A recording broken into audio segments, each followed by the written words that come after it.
لله رب العالمين والعاقبة للمتقين والصلاة والسلام على أشرف الأنبياء والمرسلين وعلى آله وأصحابه أجمعين শুকরিয়া আদায় করছি রবের দরবারে মনিব আমাদেরকে সালাতুল জুমা আদায়ের জন্য মসজিদে আসার তৌফিক দিলেন। নত শিরে মনিবের দরবারে সুজুদ শুকরিয়া জ্ঞাপন করছি, সকলে পড়ছি আলহামদুলিল্লাহ।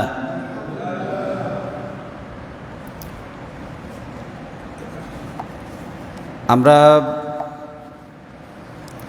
আজকে আলোচনা করব আল্লাহর কাছে সম্মানিত মাসসমূহের মধ্যে চারটি মাস রয়েছে আল্লাহর কাছে সবচাইতে বেশি সম্মানিত। তার মধ্যে একটি হচ্ছে মুহররম। বলুন একটির নাম কি?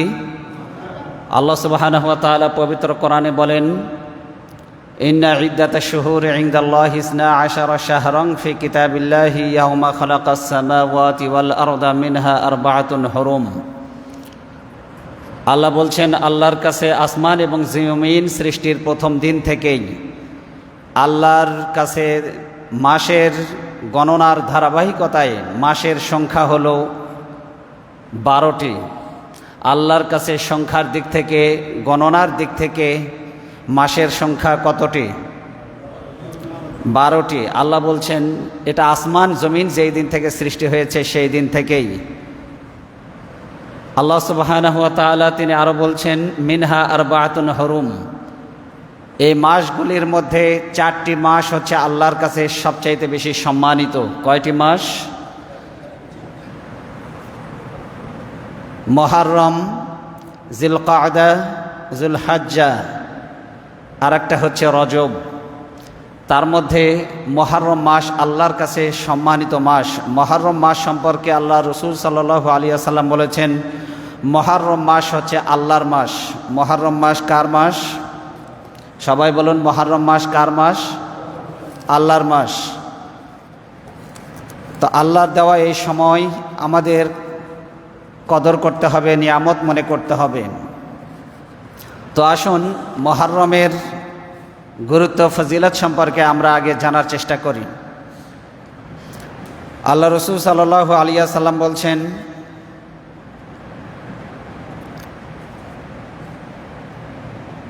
আফজালুস সিয়ামি বা'দা রমাদান শাহরুল্লাহিল মুহররম ওয়া আফজালুস সালাতি বা'দাল ফরিদাতি সালাতুল লাইল। নবীজি সাল্লাল্লাহু আলাইহি ওয়াসাল্লাম বলছেন, রমজান মাসের পরে আল্লাহর কাছে সবচাইতে সম্মানিত প্রিয় মাস হচ্ছে মুহররম মাস। রমজান মাসের পরে কোন মাস আল্লাহর কাছে সবচাইতে প্রিয়? কোন মাস আল্লাহর কাছে সবচাইতে উত্তম? মুহররম মাস। নবীজি সাল্লাল্লাহু আলাইহি ওয়াসাল্লাম আরও বলছেন, ওয়া আফজালুস সালাতি বা'দাল ফরিদা। ফরজ নামাজের পরে আল্লাহর কাছে সবচাইতে প্রিয় নামাজ হচ্ছে সালাতুল লাইল, রাতের নামাজ, তাহাজ্জুদের নামাজ। বলুন কোন নামাজ? তাহাজ্জুদের নামাজ। নবীজি সাল্লাল্লাহু আলাইহি ওয়াসাল্লাম আশুরার ফজিলত বর্ণনা করতে গিয়ে তিনি আরও বলেন, সিয়ামু ইয়াউমি আশুরা আহতাসিবু আলাল্লাহি আন ইউকাফিরাস সানাতাল্লাতী ক্বাবলাহু। নবীজি সাল্লাল্লাহু আলাইহি ওয়াসাল্লাম বলছেন, আমি ধারণা করি, আমি আশা পোষণ করি যে আশুরার একদিনের রোজা, আশুরা অর্থাৎ মুহররম মাসের 10 তারিখের রোজা যে ব্যক্তি পালন করবে, আল্লাহ তার আগের পূর্ববর্তী জীবনের অর্থাৎ আগের 1 বছরের গুনাহ তার জীবন থেকে আল্লাহ মাফ করে দিবেন। যে ব্যক্তি মুহররম মাসের 10 তারিখের রোজা পালন করবে, আল্লাহ তার পূর্ববর্তী হায়াত থেকে অর্থাৎ যে সময়টা সে অতিবাহিত করেছে তার আগের 1 বছরের গুনাহ আল্লাহ মাফ করে দিবেন। সুবহানাল্লাহি ওয়া বিহামদিহি। এটা বলা হয়েছে সহিহ আল মুসলিমের 1162 নম্বর হাদিস, মিশকাতের 2044 নম্বর হাদিস, এবং বঙ্গা অনুবাদ যেটা রয়েছে সেখানেও এই হাদিসটি বর্ণিত হয়েছে 1946 নম্বর হাদিস। আশুরার গুরুত্ব সম্পর্কে বিভিন্ন হাদিস বর্ণিত হয়েছে। মিশরের একজন অত্যাচারী, পৃথিবীর নিকৃষ্ট একজন সম্রাটের আগমন ঘটেছিল, যে আল্লাহর গোলামদের উপরে, নবীদের উপরে অত্যাচার চালিয়েছিল। সেই অত্যাচারী শাসকের নাম ছিল ফেরাউন। বলুন কি নাম ছিল? ফেরাউন এতটাই ঘৃণিত, পৃথিবীতে আজ পর্যন্ত কোনো মানুষ তাদের সন্তানের নাম রাখেনি ফেরাউন। মিশরের রাজাদের উপাধি ছিল ফেরাউন। এই ফেরাউন অসংখ্য বনি ইসরাইলদেরকে হত্যা করেছিল, মুসা আলাইহিস সালামকে দেশ থেকে বিতাড়িত করেছিল, অসংখ্য বনি ইসরাইলের বাচ্চাদেরকে সে জবাই করেছিল। ইযাববিহু আবনাআহুম ওয়া ইস্তাহয়ি নিসাআহুম। ফেরাউনের পলিসি ছিল পুরুষদেরকে জবাই করো, বাচ্চা পুত্র সন্তান যেগুলি হবে সেগুলিকে জবাই করো, আর ওয়া ইস্তাহয়ি নিসাআহুম, আর কন্যা সন্তান যেগুলি হবে কন্যা সন্তানদেরকে জীবিত রাখো, ভোগ করার জন্য, মনোরঞ্জন করার জন্য। পুত্র সন্তানদেরকে জবাই করেছিল, মুসা আলাইহিস সালামকে পৃথিবীতে আসতে দেবে না। আপনারা বলেন, আল্লাহর মিশন ছিল মুসা আলাইহিস সালামকে দুনিয়াতে পাঠাবেন, আর ফেরাউনের মিশন ছিল মুসা আলাইহিস সালামকে দুনিয়াতে আসতে দেবে না। কার ইচ্ছা বিজয়ী হয়েছে? কার ইচ্ছা বিজয়ী হয়েছে? ইরাদাতুল্লাহি গালিবাতুন আলা ইরাদাতিন নাস। মানুষ যা ইচ্ছা করে, মানুষের ইচ্ছার উপরে আল্লাহর ইচ্ছা বিজয়ী হয়। সুবহানাল্লাহ বলেন। কার ইচ্ছা বিজয়ী হয়? আব্দুল্লাহ ইবনে আব্বাস রাদিয়াল্লাহু তাআলা আনহু বলেন, রাসূলুল্লাহ সাল্লাল্লাহু আলাইহি ওয়াসাল্লাম মদিনায় হিজরত করলেন। হিজরত করার পর ইহুদিদেরকে মুহররম মাসের 10 তারিখ আশুরার দিনে তিনি রোজা পালন করতে দেখলেন। রোজা পালন করতে দেখে এর কারণ তিনি জিজ্ঞাসা করলেন যে, তোমরা মা হাযাল ইয়াউম তাসুমুনা ফি, এই দিনে তোমরা কেন রোজা পালন করছো? নবীজি সাল্লাল্লাহু আলাইহি ওয়াসাল্লাম মদিনায় গিয়ে তিনি দেখলেন, হাযা ইয়াউমুন আযীমুন আনজাল্লাহু ফীহি মূসা ওয়া কওমাহু। ইহুদিরা জবাব দিল, আমরা কেন এই দিনে রোজা পালন করি? শুনুন, হাযা ইয়াউমুন আযীম, এই দিনটি হচ্ছে মহান দিন। এই দিনটি কি দিন? বলুন, এই দিনটি কি দিন? এই দিনটি হচ্ছে মহান দিন। কেন মহান দিন? গুরুত্বপূর্ণ দিন কেন? আনজাল্লাহু মূসা ওয়া কওমাহু, আল্লাহ এই মুহররম মাসের 10 তারিখে মূসা আলাইহিস সালাম এবং তার সম্প্রদায়কে ফেরাউনের কবল থেকে আল্লাহ মুক্ত করে দিয়েছেন। কার কবল থেকে? ফেরাউনের কবল থেকে আল্লাহ মুক্ত করেছেন। আর সেই জন্য ফাসামাহু মূসা শুকরান ফানাহনু নাসুমুহু। ইহুদিরা জবাব দিল, মূসা আলাইহিস সালাম আল্লাহর শুকরিয়া জ্ঞাপনার্থে তিনি মুহররম মাসের 10 তারিখে রোজা পালন করতেন, আমরাও ওই দিন রোজা পালন করি। ফাকাল রাসূলুল্লাহ সাল্লাল্লাহু আলাইহি ওয়াসাল্লাম, রাসূলুল্লাহ সাল্লাল্লাহু আলাইহি ওয়াসাল্লাম বললেন, ফানাহনু আহাক্কু ওয়া আওলা বিমূসা, আমি মূসা আলাইহিস সালামের অধিক নিকটবর্তী এবং তার অধিক হকদার।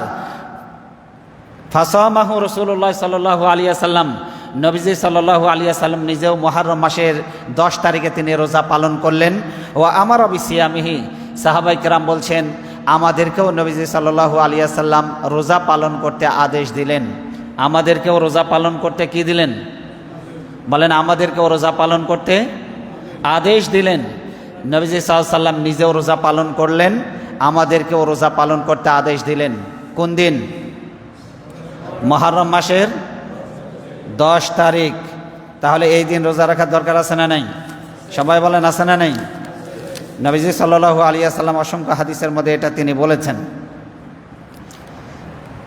এটা রয়েছে সহিহ আল মুসলিমের 1130 নম্বর হাদিস, বুখারী শরীফেও রয়েছে এই হাদিসটি, মুত্তাফাকুন আলাইহির হাদিস 3397 নম্বর হাদিস। বুখারী এবং মুসলিমে যৌথভাবে এই হাদিসটি বর্ণিত হয়েছে। মা আয়েশা রাদিয়াল্লাহু তাআলা আনহা তিনি বলেন, কানা ইয়াউমু আশুরা ইয়াওমান তাসুমুহু কুরাইশুন ফিল জাহিলিয়া। জাহিলি যুগে কুরাইশের লোকেরা, জাহিলি যুগে কুরাইশ সম্প্রদায়ের লোকেরা, বলেন তো কুরাইশ সম্প্রদায়ের লোকেরা তারা কি ছিল? মূর্তি পূজক ছিল না? কুরাইশ সম্প্রদায়ের লোকেরা মুহররম মাসের 10 তারিখে তারাও রোজা রাখত। ওকানা রাসূলুল্লাহ সাল্লাল্লাহু আলাইহি ওয়াসাল্লাম ইয়াসুমুহু, নবীজি সাল্লাল্লাহু আলাইহি ওয়াসাল্লাম তিনি বলছেন, মা আয়েশা রাদিয়াল্লাহু তাআলা আনহা তিনি বলছেন যে নবীজি সাল্লাল্লাহু আলাইহি ওয়াসাল্লাম তিনিও নিজেও মুহররম মাসের 10 তারিখ আশুরার দিনে তিনি রোজা পালন করতেন। ফালাম্মা কাদিমাল মদিনাতা সামাহু ওয়া আমারা বিসিয়ামিহি, তিনি যখন মদিনায় আগমন করেন তখন তিনি নিজেও রোজা পালন করেন, সাহাবায়ে কেরামদেরকে রোজা পালনের আদেশ দেন। ফালাম্মা ফরিদা রমাদান, যখন রমজান মাসের রোজা যখন ফরজ হয়ে যায়, নবীজি সাল্লাল্লাহু আলাইহি ওয়াসাল্লাম বললেন, মান শাআ সামাহু ওয়া মান শাআ তারাকাহু। এখন রমজানের রোজা ফরজ হয়ে গেছে, যে ব্যক্তি চায় রমজানের এই মুহররম মাসের 10 তারিখের রোজা সে চাইলে পালন করতে পারে, আর সে চাইলে তা ত্যাগ করতে পারে, ছেড়ে দিতে পারে। নবীজি সাল্লাল্লাহু আলাইহি ওয়াসাল্লাম দুটো অপশন দিলেন, বললেন রমজানের রোজা ফরজ হয়ে গেছে, এখন তোমরা চাইলে মুহররম মাসের 10 তারিখের রোজা রাখতেও পারো, আবার ছেড়েও দিতে পারো। এটা বাধ্যতামূলক না, এটা আল্লাহ নফল বানিয়ে দিলেন। কিন্তু মুহররম মাসে 10 তারিখের রোজাটি রমজান মাসের রোজা ফরজ হওয়ার আগে এটা ছিল ফরজ। এই রোজাটি কি ছিল? সবাই বলেন এই রোজাটি কি ছিল? ফরজ রোজা ছিল, মুহররম মাসের 10 তারিখের রোজা। কিন্তু রমজানের রোজা ফরজ হওয়ার কারণে এটা নফল হয়ে যায়। এটা কি হয়ে যায়? নফল হয়ে যায়। এটা বর্ণিত হয়েছে বুখারী শরীফের 2002 এবং 4504 নম্বর হাদিস, মুসলিম শরীফে 1125 নম্বর হাদিসে এটি বর্ণিত হয়েছে। নবীজি সাল্লাল্লাহু আলাইহি ওয়াসাল্লাম এর পক্ষ থেকে একটি হাদিস ইবনে আব্বাস রাদিয়াল্লাহু তাআলা আনহু তিনি বর্ণনা করেছেন।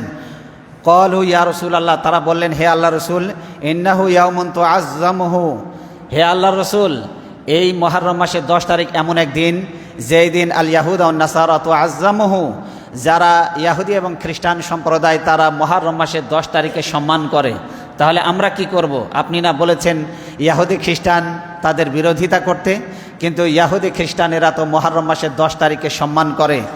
নবীজি সাল্লাল্লাহু আলাইহি ওয়াসাল্লাম তিনি বললেন, ফাকালা রাসূলুল্লাহ সাল্লাল্লাহু আলাইহি ওয়াসাল্লাম ফাইজা কানাল আমুল মুকবিলু, নবীজি সাল্লাল্লাহু আলাইহি ওয়াসাল্লাম বললেন, আমি যদি আগামী বছর যদি বেঁচে থাকি, আল্লাহ যদি আমাকে হায়াত, আশাবাদ ব্যক্ত করেছিলেন, আমি যদি আগামী বছর বেঁচে থাকি তাহলে আগামী বছর আমি মুহররম মাসের 9 তারিখেও রোজা রাখবো, 10 তারিখেও রোজা রাখবো। কারণ ইহুদিরা রোজা রাখে মুহররম মাসের 10 তারিখে, আর ইহুদি খ্রিস্টান যা করে তুমি তার বিরোধিতা করো। ইহুদি খ্রিস্টান যা করে তুমি কি করো? বলেন কি করবেন? ইহুদি খ্রিস্টান যা করবে, এখন কি মুসলমানেরা বিরোধিতা করে না অনুসরণ করে? ইহুদি খ্রিস্টানের জার্সি আমাদের গলায়, আমাদের গায়ে আছে না নাই?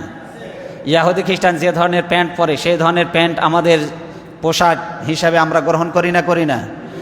ইহুদি খ্রিস্টান নেইমার কাটিং, নেইমার মেসি যে কাটিং দেয়, মুসলমান সন্তানদের মাথায় সেই ধরনের কাটিং শোভা পায় না? নবীজি সাল্লাল্লাহু আলাইহি ওয়াসাল্লাম বলেছেন, এমন একটা সময় আসবে আমার উম্মতের মধ্যে ইহুদি খ্রিস্টানদের অনুকরণ তোমরা এইরূপভাবে করবে যে এক বিগত মানুষের এক বিগত পরিমাণ তোমরা তাদের মেপে অনুসরণ করবে। নবীজি আরেক বর্ণনায় বলেছেন, এক পায়ের জুতা আরেক পায়ে যেমন ঠিক হয়, আপনার ডান পায়ের যে সাইজ বাম পায়ের সাইজ কম না বড়? সমান। বলেন, ডান পায়ের জুতার যে সাইজ বাম পায়ের জুতার একই সাইজ। নবীজি সাল্লাল্লাহু আলাইহি ওয়াসাল্লাম বললেন, ডান পায়ের জুতা এক পায়ের জুতা আরেক পায়ে যেমন সমান মাপ, যেমন ঠিকঠাক হয়, হুবহু হয়, একই ধরনের হয়ে থাকে, তোমরা এইভাবে করে বিগত অনুসরণ করবে। এক পায়ের জুতা যেমন আরেক পায়ে ঠিক হয়, এইরূপভাবেই তোমরা ইহুদি খ্রিস্টানদের অনুসরণ করবে। এমনকি তারা যদি গুই সাপের গুহার মধ্যে ঢোকে, তোমরাও গুই সাপের গুহার মধ্যে গিয়ে ঢুকবে। নবীজি সাল্লাল্লাহু আলাইহি ওয়াসাল্লাম এর থেকে মারাত্মক কথা বললেন, ইহুদি খ্রিস্টানরা যদি মায়ের সাথে জেনা করে, আমার উম্মতের মধ্যে এমন লোক আসবে যারা নিজের মায়ের সাথে জেনা করবে। নাউজুবিল্লাহি মিন যালিক। ইহুদি খ্রিস্টানদের এইরকম অনুসরণ করবে। নবীজি সাল্লাল্লাহু আলাইহি ওয়াসাল্লাম এভাবে করে আমাদেরকে তিনি সতর্ক করলেন, ইহুদি খ্রিস্টান যা করবে আমরা তার কি করব? বলেন, আমরা তার কি করব? নবীজি বললেন, লাইন বাকিতু ইলা কাবিলিন লা আসুমান্না তাসি, আমি যদি আগামী বছর বেঁচে থাকি অবশ্যই আমি 9 তারিখ মিলিয়ে 10 তারিখের রোজা পালন করব। তার মানে ইহুদিরা রাখে 10 তারিখ, আমি রাখবো 9 আর 10 মিলিয়ে। আমরাও যেন নবীজি সাল্লাল্লাহু আলাইহি ওয়াসাল্লামের আমলটা করতে পারি। বলেন আমিন, বলেন আমিন। সহিহ আল মুসলিমের 1134 নম্বর হাদিস, মিশকাত শরীফের 2041 নম্বর হাদিস এটি। রুবাই বিনতে মুআফিজ বিন আফরা রাদিয়াল্লাহু তাআলা আনহা তিনি বর্ণনা করছেন, আরসালা রাসূলুল্লাহ সাল্লাল্লাহু আলাইহি ওয়াসাল্লাম, নবীজি সাল্লাল্লাহু আলাইহি ওয়াসাল্লাম একদল লোককে তিনি প্রেরণ করলেন। গদা আশুরা, আশুরার দিন সকালবেলায় একদল লোককে তিনি পাঠালেন। কি জন্য? আরসালা গদাতা আশুরা রুসুলাহু, একদল লোক, একদল দূত তিনি পাঠিয়ে দিলেন ইলা কোরাল আনসার, ও আনসারদের পল্লীতে, আনসারদের গ্রামে তিনি লোক পাঠিয়ে দিলেন। কোন দিন? আশুরার দিন সকালবেলা। বলেন কোন দিন? নবীজি কিছু লোককে আনসারদের পল্লীতে গ্রামে তিনি পাঠিয়ে দিলেন। কেন পাঠালেন? কি কারণে পাঠালেন? নবীজি সাল্লাল্লাহু আলাইহি ওয়াসাল্লামের তিনি যে মদিনা রাষ্ট্রের প্রেসিডেন্ট ছিলেন, হাওলাল মদিনা, মদিনার আশেপাশে যত গ্রাম ছিল ওই গ্রামে তিনি লোক পাঠিয়ে দিলেন। কেন পাঠিয়ে দিলেন? মান কানা আসবাহা সাইমান ফালইউতিম্মা সাওমাহু, তিনি এই সংবাদ দিয়ে তিনি পাঠালেন, তোমাদের মধ্যে যারা রোজা দিয়ে আজকে দিন শুরু করেছ, ফালইউতিম্মা সাওমাহু, সে যেন তার রোজাকে পরিপূর্ণ করে ফেলে। আজকের দিনে কেউ যেন রোজা না ভাঙে। কোন দিন? মুহররম মাসের 10 তারিখ। নবীজি গ্রামে গ্রামে লোক পাঠিয়ে সংবাদ পাঠালেন, তোমরা যারা, আগের যুগে তো মিডিয়া নাই, টেলিফোন নাই, মোবাইল নাই, ফ্যাক্স নাই, ফোন নাই, ইউটিউব নাই, ফেসবুক নাই, টেলিগ্রাম নাই, আগের যুগে লোক পাঠিয়ে দিলেন। নবীজি বললেন, গ্রামে গ্রামে যাও, এই সংবাদ মানুষের কাছে পৌঁছে দাও, যারা রোজা অবস্থায় সকাল করেছে তারা যেন আজকে রোজা না ভাঙে, তারা যেন সন্ধ্যা পর্যন্ত রোজাকে পরিপূর্ণ করে। সুবহানাল্লাহ। এরপরে নবীজি সাল্লাল্লাহু আলাইহি সাল্লাম আরও বললেন, কি বললেন? অমান কানা আসবাহা মুফতিরান ফাল ইতিম্মা বাকিয়াতা ইয়াউমিহি।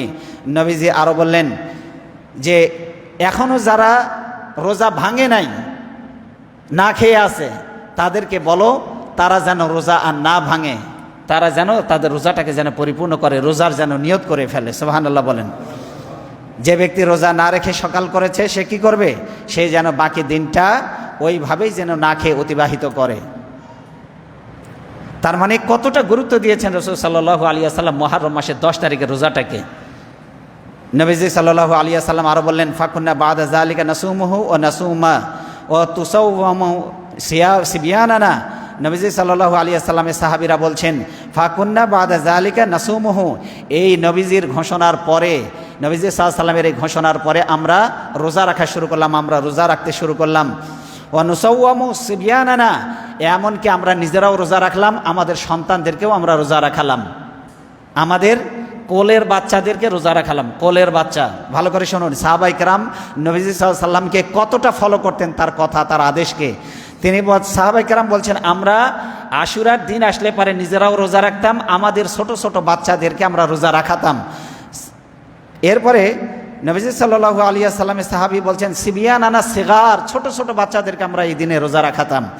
তারা বলছেন, ওয়া নাসনাউ লাহুমুল লাবাতা মিনাল ইহিন ফানাযহাবু বিহি মা'না ফাইজা সাআলুনা তুআমা আ'তাইনাহুমুল লু'বা তুলহিহিম হাত্তা ইউতিম্মু সাওমাহুম। সুবহানাল্লাহ বলেন।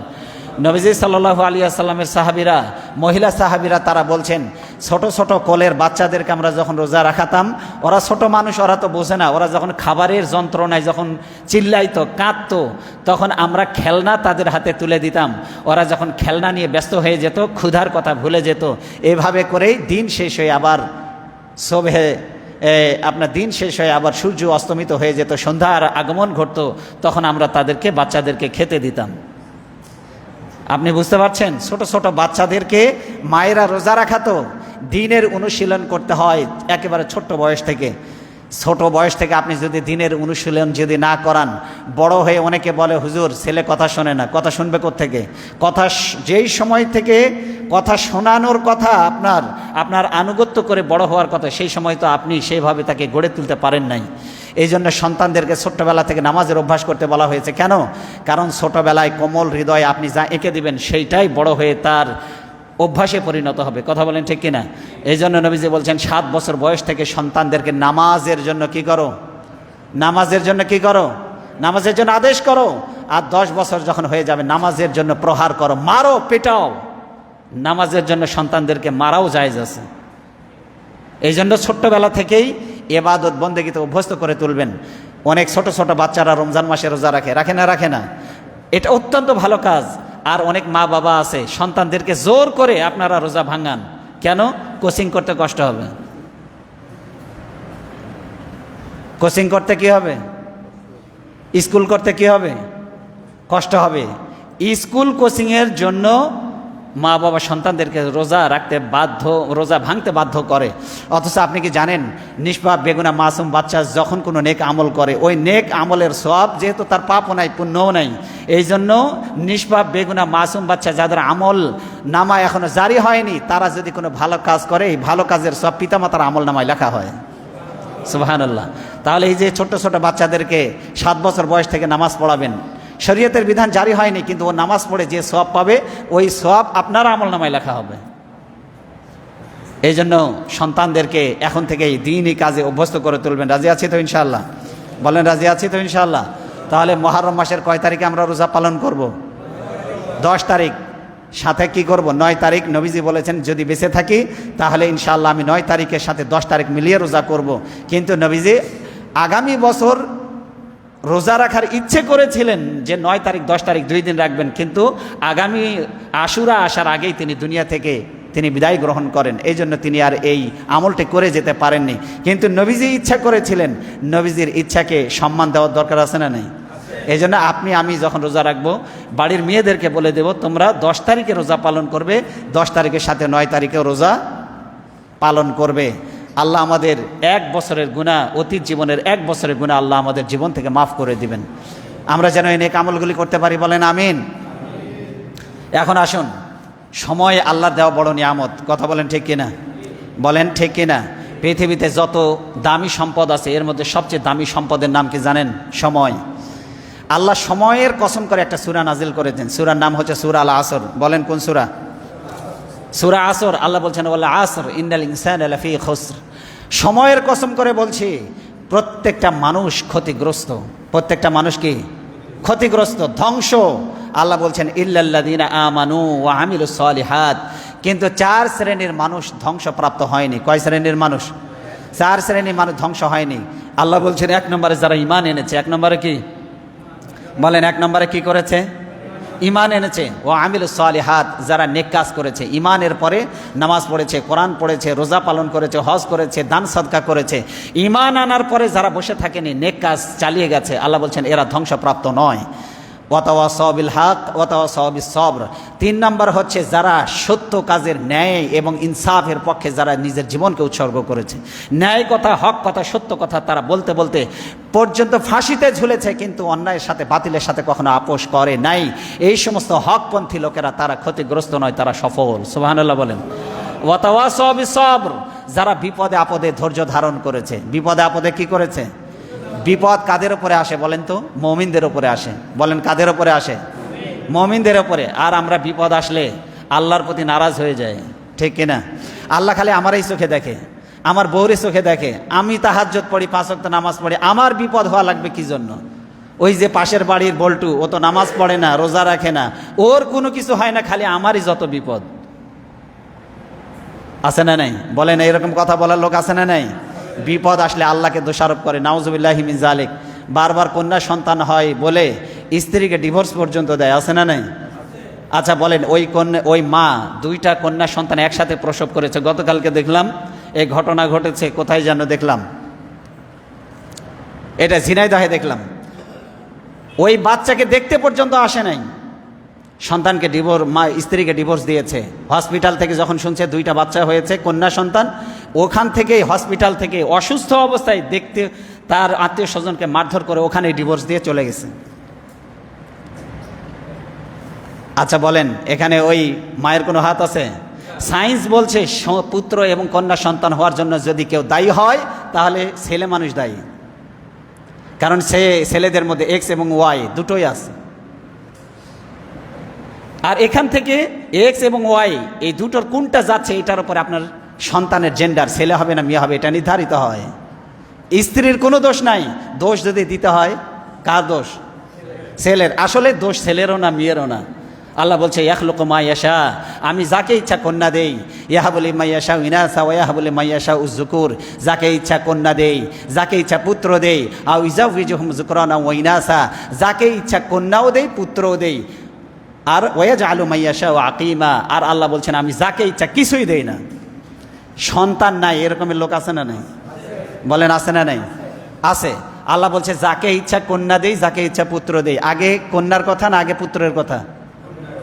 আল্লাহ আগে কন্যার কথা বলেছেন। তার মানে হলো যে দাম্পত্য জীবনে প্রথম সন্তান কন্যা, আল্লাহ বলছেন আমার কাছে সেই দাম্পত্য জীবন, সেই দাম্পত্য, সেই স্বামী স্ত্রী আমার কাছে প্রিয়। আল্লাহর কাছে প্রিয় বলেই আল্লাহ তাদেরকে প্রথম সন্তান কি দিয়েছে? কন্যা দিয়েছে। বলেন কি দিয়েছে? এই জন্য দেখবেন হুজুরদের ম্যাক্সিমামই প্রথম মেয়ে হয় বেশি। কি মেয়ে হয়? কি হয় বলেন? হুজুরদের ম্যাক্সিমাম দেখবেন মেয়ে হয় বেশি, মেয়ের সংখ্যা বেশি, প্রথম সন্তান মেয়ে বেশি। এটা আল্লাহর পক্ষ থেকে রহমত। বলেন এটা আল্লাহর পক্ষ থেকে কি? জান্নাতে যাওয়ার মাধ্যম। কন্যা সন্তান হলো জান্নাতে যাওয়ার মাধ্যম। জান্নাতে যাওয়ার কি? ছেলের ব্যাপারে নবীজি এ কথা কখনো বলেন নাই। নবীজি বলেছেন কারো যদি 2টা কন্যা সন্তান হয়, 1টি কন্যা সন্তান হয়, আমি আর ওই কন্যা সন্তান যে তার কন্যা সন্তানকে ছেলেদের উপরে প্রাধান্য দেয়নি, কন্যা সন্তানকে ছেলেদের উপরে প্রাধান্য দেওয়া লোক আছে না নাই? মাছের ভালো অংশ ছেলের পাতে, আর যেটা বেঁচে যায় খারাপ অংশ ওটা দেয় মেয়ের জন্য, আছে না নাই? সবাই খেয়ে দিয়ে যা বেঁচে যাবে এরপরে মেয়ে খাবে। এরকম করা যাবে না। ছেলে সব জমি জমা ছেলের নামে, মেয়ের নামে মাথায় হাত দিয়ে বলে মা তোরে দোয়া দিলাম, তোরে কি দিলাম, আর দাওয়া যা ছিল সব ছেলেদের নামে। এইরকম যারা করেনি, নবীজি সাল্লাল্লাহু আলাইহি ওয়াসাল্লাম বলছেন আদব তরবিয়ত শিক্ষা দিয়ে সৎপাত্রস্থ করেছে, আমি আর ওই কন্যার পিতামাতা একই জান্নাতে পাশাপাশি থাকবো, যেভাবে আমার দুটি আঙ্গুল দাঁড়িয়ে আছে। এই জন্য কন্যা সন্তানের বাবা আপনাদেরকে বলবো, আপনারা রসুলের সাথে জান্নাতে থাকবেন যদি কন্যা সন্তানকে যদি আদর স্নেহ মায়া মমতা দিয়ে যদি বড় করতে পারেন, আর সৎ পাত্রস্থ যদি করতে পারেন। এই জন্য বলতেছিলাম যে সময় বড় দামি জিনিস। সেই সময়টা নবীজি সাল্লাল্লাহু আলাইহি ওয়াসাল্লামের সাহাবীরা এমনভাবে মূল্যায়ন করতেন, সময়ের গুরুত্ব বোঝানোর জন্য, সময় যেন হেলায় ফেলায় নষ্ট না হয়ে যায়। এই জন্য দুইজন সাহাবী যখন দেখা হতো, একজন আরেকজনকে সূরা আসর শুনিয়ে দিতেন। কি শুনিয়ে দিতেন? একজন আরেকজনের কাছ থেকে বিদায় নিতেন না ততক্ষণ পর্যন্ত, যতক্ষণ পর্যন্ত তারা সূরা আসর না শোনাতেন। সূরা আসর শোনায় তারপরে তারা বিদায় গ্রহণ করতেন। আল্লাহ বলেছেন সফল মানুষ, 4 ধরনের মানুষ হলো সফল। বলেন কয় শ্রেণীর মানুষ? যারা 1 নম্বরে, যারা 4টা গুণ যার মধ্যে থাকবে সে হলো সফল। ইল্লাল্লাযীনা আমানু, 1 নম্বরে যারা ঈমান এনেছে, ও আমিলুস সালিহাত, যারা নেক কাজ করেছে, ওয়াতাওয়াসাউ বিল হক, বাতিলের সাথে যারা আপোষ করেনি, সত্য এবং ন্যায়ের পক্ষে যারা সুদৃঢ় থেকেছে, সত্যের পক্ষে যারা আওয়াজ তুলেছে, এরা ওয়াতাওয়াসাউ বিস সবর, যত বিপদ আপদ এসেছে তাদের জীবনে তারা ধৈর্য ধারণ করেছে। বিপদ আপদে কখনো ভেঙে পড়বেন না। মুমিনের জীবন বড় আশ্চর্য। নবীজি সাল্লাল্লাহু আলাইহি ওয়াসাল্লাম বলেছেন মুমিনের জীবন কেন আশ্চর্য? মুমিনের জীবনে ভালো হলেও সে শুকরিয়া আদায় করে সওয়াব পায়, মুমিনের জীবনে কল্যাণ হলে শুকরিয়া আদায় করে সওয়াব পায়, আলহামদুলিল্লাহ বলে।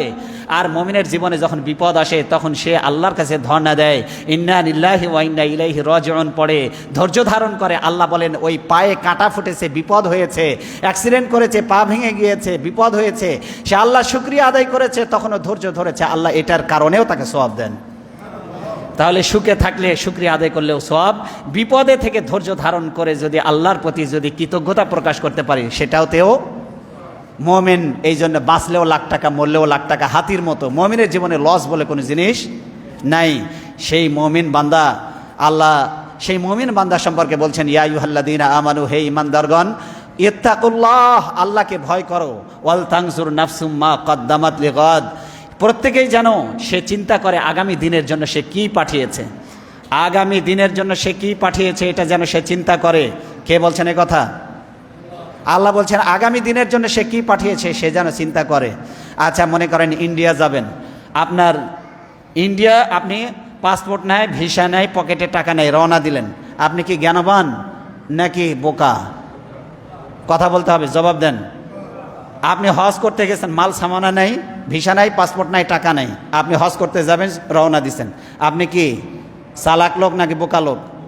আপনি যাবেন একটা দেশে, তো আপনার প্রস্তুতি থাকতে হবে না? আরেকটা দেশে যাচ্ছেন, প্রস্তুতি থাকা লাগবে না? লাগবে না?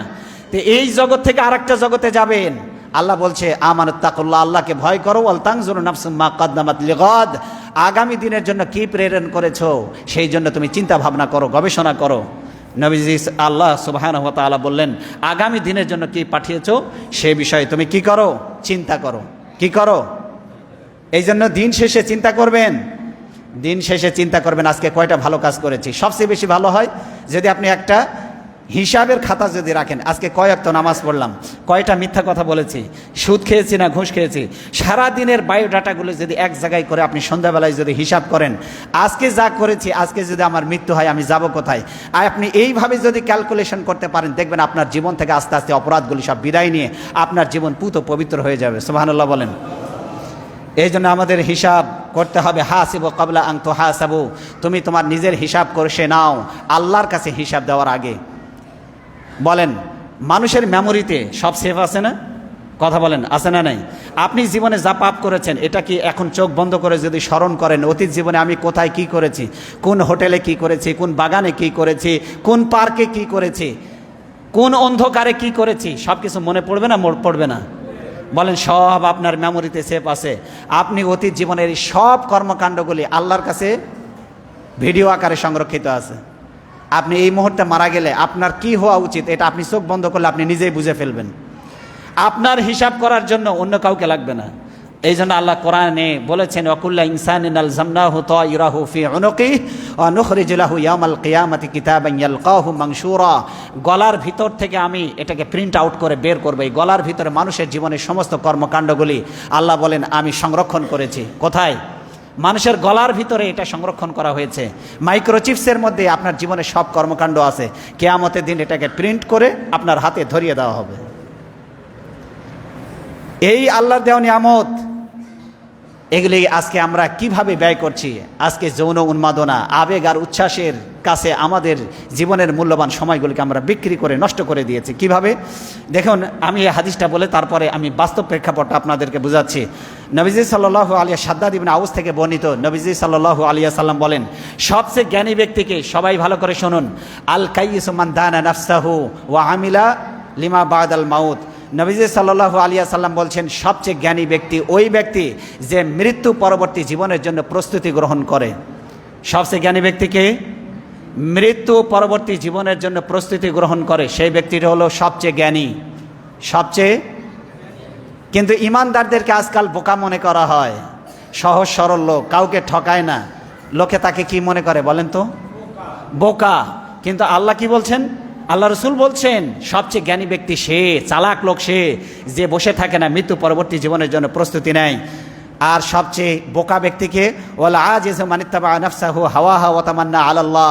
সবচেয়ে বোকা ব্যক্তি হলো ওই ব্যক্তি মন যা চায় তাই করে, মন যা চায় তাই করে, আর সে আশা রাখে যে আমি তো জান্নাতে যাবই। বলেন, লাগিয়েছেন তেঁতুল গাছ আর মোষে তেল দিচ্ছেন যে বছর শেষে আঙ্গুর খাবো, বছর শেষে কি খাবো? কিন্তু গাছ লাগাইছেন কি? বলেন, কি গাছ লাগিয়েছেন? তেঁতুল গাছ। আর বছর শেষে আশা করেছেন কি খাবেন? ল্যাংড়া আম। কোশ্চেন কালেও কি হবে? আল্লাহ রসুল বলছেন সবচেয়ে বোকা ওই লোক যে মৃত্যু পরবর্তী জীবনের জন্য প্রস্তুতি গ্রহণ করে না, মন যা চায় তাই করে। ওয়াতামান্না আলাল্লাহ, আর আল্লাহর কাছে আশা করে যে আমি তো জান্নাতে যাব। আপনি একটা পাগলকেও যদি জিজ্ঞাসা করেন, এই পাগল তুই কই যাবি, সেও কি বলবে বলেন তো? আপনারা কেউ এখানে যত লোক আছেন, আমি যদি আপনাদেরকে যদি বলি জান্নাতে যাবেন কারা কারা, হাত তোলেন। সবগুলো হাত তুলবেন না তুলবেন না? যদি বলি জাহান্নামে যাবেন কারা কারা, হাত তোলেন। একজনে কি হাত তুলবে? কিন্তু কর্মকাণ্ড পর্যবেক্ষণ করে বিশ্লেষণ করলে আপনি দেখতে পাবেন 100 জনের 99 জন জাহান্নামে যাবে। কেন?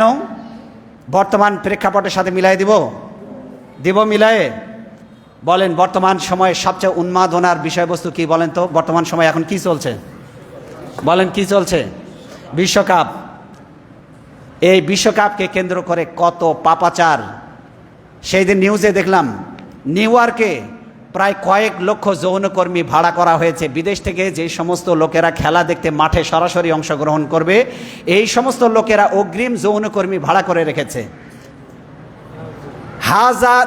লক্ষ লক্ষ, হাজার হাজার নয়, লক্ষ লক্ষ যৌনকর্মী, পতিতা, যেগুলোকে বাংলায় বলে বেশ্যা, এই সমস্ত এদেরকে ভাড়া করে নিউ ইয়র্কে আনা হয়েছে, বিভিন্ন দেশ থেকে ভাড়া করে। এদের কাজ কি? যারা খেলা দেখতে আসবে তাদের কাছ থেকে মোটা অঙ্কের বিনিময়ে দেহ ব্যবসা করবে। এই পৃথিবীর দিকে পাপ এমনি এমনি ধেয়ে আসছে না। ওরা, আপনারা বলবেন ওটা ইহুদি খ্রিস্টান, আমরা তো ভালো মানুষ, আপনারা ভালো মানুষ, আমরা কি করছি?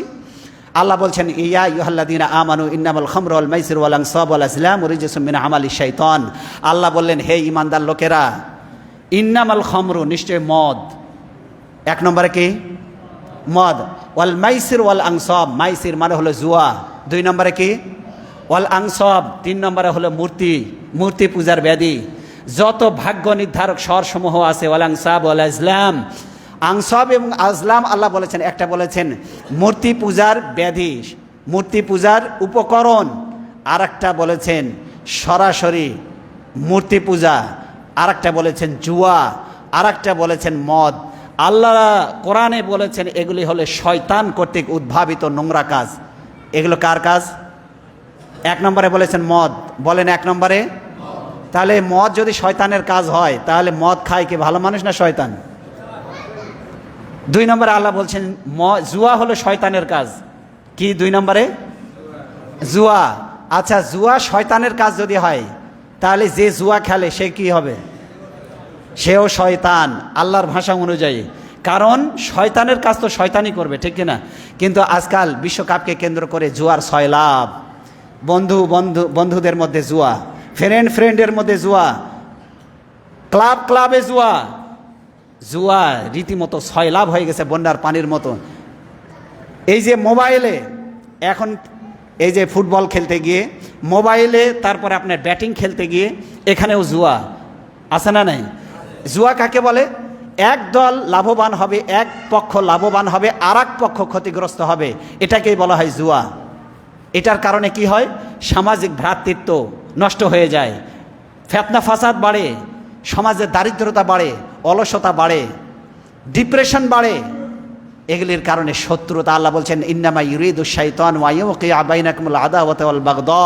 শয়তান মদ এবং জুয়ার মাধ্যমে তোমাদের মাঝে ফিতনা ফাসাদ বিপর্যয় সৃষ্টি করতে চায়, আর নামাজ থেকে তোমাদেরকে বিরত রাখতে চায়। এই মুসলমানদেরকে যদি জিজ্ঞাসা করা হয়, ফজরের নামাজ জামাতে পড়েছ? ফজরের নামাজ তো পড়ি নাই, কিন্তু রাত কয়টায় উঠছে জানেন? রাত 2টা থেকে খেলা দেখা শুরু করছে। আজকে আর্জেন্টিনা অথবা ব্রাজিলের খেলা হবে। কয়টায় খেলা হবে? ভোর 4টায়। ও জেগে আছে সারা রাত, অথবা রাত 2টায় উঠছে। ফজরের নামাজ না পড়ে আল্লাহ কি বললেন? আল্লাহর স্মরণ থেকে তোমাদেরকে গাফেল করে দেয় মদ জুয়া। এই জুয়ার কারণে কোন দল জেতে? 2 দলে বাজি ধরেছে, জুয়া খেলা। এক পক্ষ 1 লাখ, আর এক পক্ষ 1 লাখ। যেই পক্ষ জিতলো সে 2 লাখ টাকা পেয়ে গেল। আচ্ছা বলেন, 2 বন্ধুর মধ্যে কি ভালোবাসা গড়বে না শত্রুতা তৈরি হবে? তুই আমার 1 লক্ষ টাকা নিয়ে গেলি, এটা কি হাসি মুখে দিবে নাকি শত্রুতা বাড়াবে? বলেন, শত্রুতা বাড়াবে কিনা?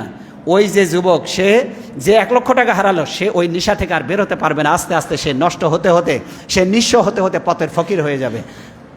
এক দল ধনী হবে, আর এক দল নিঃস্ব পথের ফকির হয়ে যাবে। এই জন্য আল্লাহ ব্যালেন্স করার জন্য আল্লাহ কখনো এই জুয়া নামক এই অভিশপ্ত প্রথা যেন সমাজে ছড়িয়ে না পড়ে, এই জন্য জুয়াটাকে আল্লাহ বলেছেন শয়তানের কাজ। উন্মাদনায় মেতেছে কোন দেশের পক্ষ বিপক্ষ নিয়ে আপনার কি লাভ? আপনি যে দেশের পক্ষ নিয়েছেন, আপনি কি জানেন ফিলিস্তিনকে হত্যা করার জন্য, ফিলিস্তিনিদেরকে হত্যা করার জন্য এই ব্রাজিল এবং আর্জেন্টিনা 2টা দেশই ইসরায়েলকে সমর্থন দিয়েছে? এটা কি জানেন আপনারা? জাতিসংঘে ভোট দিয়েছে ইসরায়েলের পক্ষে, ইহুদিদের পক্ষে, মুসলমানদেরকে হত্যা করার জন্য।